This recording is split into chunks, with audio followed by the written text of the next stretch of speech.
I'm Jake Skripek. I'm a social studies teacher here at Manchester High School. I'm Kaylee LaCava. I'm a special education teacher here at the high school as well. So we just finished our first pep rally since 2019. It was a fantastic day. We had 2 pep rallies back to back.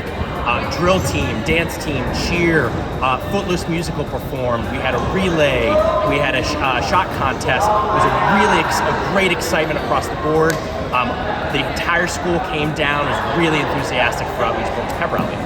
We had a lot of students helping us plan this pep rally. We've been planning it since December. They put in a lot of hours and time and work into planning it and making sure everything would run smoothly.